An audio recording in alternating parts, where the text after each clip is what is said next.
This video is powered by the pros at Pascal Air Plumbing and Electric. Arkansas owned, Arkansas operated. GoPascal.com. I was looking at Twitter here as we bring on Alyssa Orange, the one and only from Pink Trail Nation. I just went to her Twitter feed so I could see what it is that she was interested in, and she retweeted Jeremy Fowler, who reports that Matt Landers was waived by the Seahawks today. That's a bummer. Alyssa, good to hear from you. But report. Hey, Alyssa, I got you. Hey, hi. Sorry, all I heard was Alyssa's Twitter feed, and then I got scared. Yeah, we got you, but it's bummer news. Matt Landers waived by the Seahawks. You know, today is cut day in the NFL, and this is his rookie year. Sometimes they'll get picked, maybe a practice squad pickup. Yeah, tough to make the squad as an undrafted free agent. Matt Landers. Cut day in the NFL. Matt Landers we got a few other Razorbacks that we're waiting on to see whether or not they make the team. But man, I thought Landers might have a chance. He did score the Seahawks' first touchdown in the preseason. Alyssa, hey, I wanted to get your thoughts on the two deep. Were there any surprises there on the two deep? You know, for me, I think looking at the depth charts. I don't necessarily know surprises. Obviously, the first thing my eyes went to was the wide receivers and who's where. And seeing Isaiah Satenia or Jaden Wilson is exciting because we've talked a lot about the guys who have transferred in, the height and the length and the athleticism of Andrew Armstrong, and then just the freak of talent that is Isaac Tesla. But don't forget about Isaiah Satenia and Jaden Wilson, who have been on this campus and have really paid their dues. So excited to see those. Luke Haas was pretty much a no-brainer at the tight end as a freshman. I think he's going to be special. And then you look over, maybe a surprise would have been Devin Manuel, and it's Andrew Chamblee or Devin Manuel, but Devin Manuel's been hurt, and so giving Andrew Chamblee an opportunity to be in that mix on the offensive line, not necessarily a surprise, but it would have been Devin Manuel's job by himself had he not had a little bit of an injury during fall camp. Well, we'll see them both anyway on Saturday, and I wonder if that'll have anything to do on who starts the next week. But that is the one position on the offensive line that still feels I can't hear Phil. It's up in the air. Yeah, Phil was talking. I'm sorry. For some reason, you're not coming through, Phil. Well, you can ask the question for me. There you are. Now he's on. Hey, I'm in again. I'm out again. Hey. This is a very interesting segment. We're good. We're all good. Than usual. Yeah.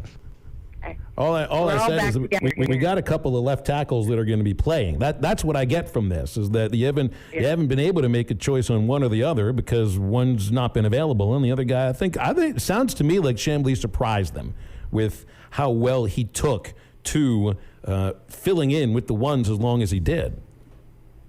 I think so, and it's kind of like, Amarian Harris last year, huge surprise during the bowl game, stepping up and playing most of the game against Kansas. And Andrew Chamblee is a kid that was highly recruited out of Central Arkansas, and I think he just came up here and wanted to prove himself. And sometimes that's hard to do when you've got a lot of older guys ahead of you and they're bringing guys in, and you just want to get an opportunity. But that's what fall camp is for. And Sam said, if you want to prove yourself, you got to do it now, because you're not going to have a whole lot of time to be doing it unless there's an injury during the season. Yeah, and the farther up you go, whether it be high school, college, the pros, the biggest ability is availability. And when that backup gets in, sometimes, if he doesn't do anything wrong, what coaches like to see what they can see. They like to see you go out there and practice. They like to see game day. And once they see it, then they start to build that trust. They don't want to change. Mm-hmm.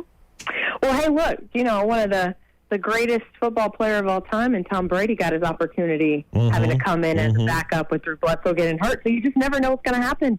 It might shock you and surprise you, and I'm not at all saying that what's happening with Andrew Chamblee is what happened with Tom Brady. But that happens all the time in sports, where something happens and someone has to fill in, and then it's like, oh my gosh. I mean, maybe something a little bit equivalent is when Peyton Stovall got hurt last year, and Peyton Holt had to come in, and it was like, well, Holt, what are you going to do if Peyton Stovall comes back? Because Peyton Holt is killing it at second base. And, what do you do now? Yeah, well, I hope that what happened to Arkansas doesn't happen what happened to the baseball team doesn't happen to football, because Holt got hurt. And it was just like, all right, now we got guys playing out of position in some cases. But 12 noon kickoff, we've only known this for a little more than 24 hours. You couldn't do this in Fayetteville for a number of reasons. One, all the games in Fayetteville are televised on linear TV. You're not moving game times if you're on ESPN or if it's on The Deuce or if it's on SEC Is this on Network. ESPN Plus? This is a Plus broadcast, so you can move it. But I also don't think they would move the game in Fayetteville. There's something about it being played in Little Rock that to me feels like that different than when you're playing in Fayetteville. And the idea, I don't blame Coach Pittman for not wanting to play a night game so that his team doesn't get back at 2 o'clock in the morning. Otherwise, I think they would have just scheduled a night game. Yeah, I'm not trying to be mean, and I hope that no one takes that this way. But I understand a little bit of what's happening and moving the game up. And here's the deal. If this game is big for people in Central Arkansas, you got to buy tickets and you got to go to the game. Mm-hmm. And right now, if you're asking about tickets, you're looking about somewhere between 35,000 and 40,000 tickets being sold to this game. If they play a game in Fayetteville, they could, even if it was a non-conference game like this, you could still probably sell around 65,000 tickets.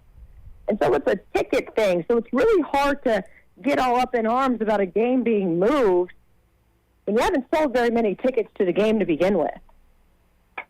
Yeah, and most of the complaints, I think, have to do with tailgating and changing their tailgating time, which, truthfully, if you're going to get up and go to a tailgate for a 3 o'clock game, and let's say your tailgate started at 10 in the morning, 11 o'clock in the morning, maybe you went into the game, maybe you didn't. You can still do the same thing. You can still do the same thing just by partying a little bit earlier and not going into the game anyway. Because I know a lot of people, you know where I live, I know a lot of people that are going to the tailgate and don't even have tickets. Mm-hmm. Yeah. Well, I also think, too, tailgating is tailgating, and maybe it's just me, but I don't want to wake up and spend all day kind of just, anticipating, I can't go out there and tailgate till 4 o'clock. No, I'm ready. I'll wake up. I'm ready to have some breakfast eggs and some football. I'm ready to tailgate right in the morning. Then you got an afternoon to do whatever you want after the football game. So, tailgating is tailgating, and I'd much rather get to the party early. Hey, Alyssa, we all know about Luke Haas, the freshman that's going to be starting at tight end, and it's definitely all you hear about is a lot of portal guys. But Phil brought this up earlier. I think there's 5 or 6 true freshmen in this 2 deep. Are there any other true freshmen that you're looking forward to watch play on Saturday? That's a good question. Yeah, I think look at Brad Spence. With the linebacker, he Greer has been hurt, and so he's hopefully going to be coming back from that quad injury. But they've been really high on this Brad Spence kid, who is a freshman playing linebacker, and I think he could be someone that really surprises us at the end of the day, being able to step in at the SEC level and play that position as a true freshman. You've had a long line of true freshmen playing that position. Bumper Pool did it because Dre Greenlaw got hurt and he had to come in, but then he became, the Bumper Pool we know and love. And then even Dre playing as a freshman, which I think surprised a lot of people too out of Fayetteville High School right away playing. And when he got here, just had a lot of success. So I think Brad Spence is going to have some success. I also think that there's no position where I shouldn't say that there are question marks. I think it's more about what we saw last year at this position and hoping you don't see the same thing. Safety. Got a text in here from Shane and Van Buren asking about safety depth. Does Arkansas have any? Because that's where they got torched last year. I think there is some depth at safety, but there's also, this is where there are more returners. Hudson Clark, Jaden Johnson, Malik Chavis. I know Al Walcott will start at safety, but the other 3, those are guys that played that position last year and hoping to improve. But I do think that they've brought in some depth at that position. I like who they've brought in.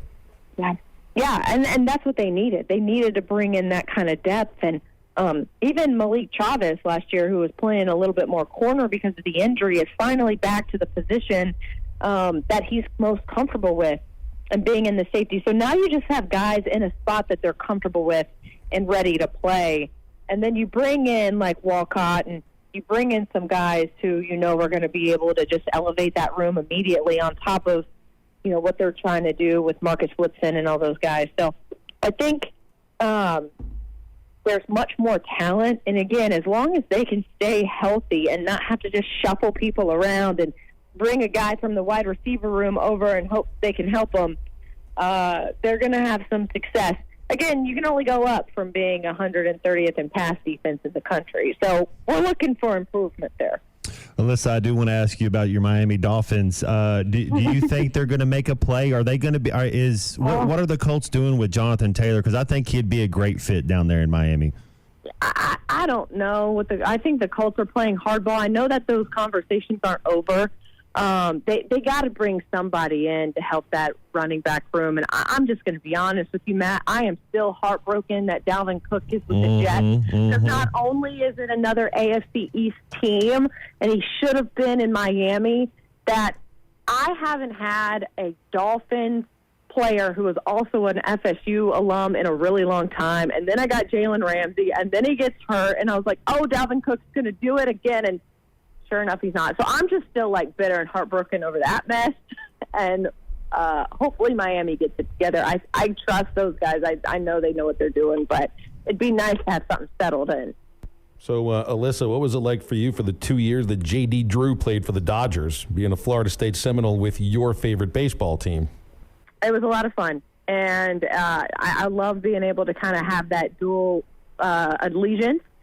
You know, it was heartbreaking for me. I was in school when Buster Posey was in school, and just a phenomenal person. And then he gets drafted by the Giants, and it's like, well, are you serious? But it was cool. That's an ouch. That is most definitely. Yeah, it was hard. Like but he's retired, and so no more hard feelings. Fine. And they go on and win 3 World Series, which makes it even worse. Thanks a lot for the reminder. Alyssa, thank you. See you at War Memorial on Saturday, okay? Looking forward to it, guys. Thank you, Alyssa. BetOnline is your #1 source for all your betting needs. Get the latest odds, lines, and matchup reports for baseball, boxing, golf, and more. BetOnline continues to be the fastest and easiest way to place your wagers, including live betting and your favorite casino and card games available to play right from your phone. Head to the website or use your mobile device to sign up today and get in on the action. Remember to use our promo code BELIEVE, that's BLEAV, for your 50% welcome bonus on your first deposit. Bet online, where the game starts.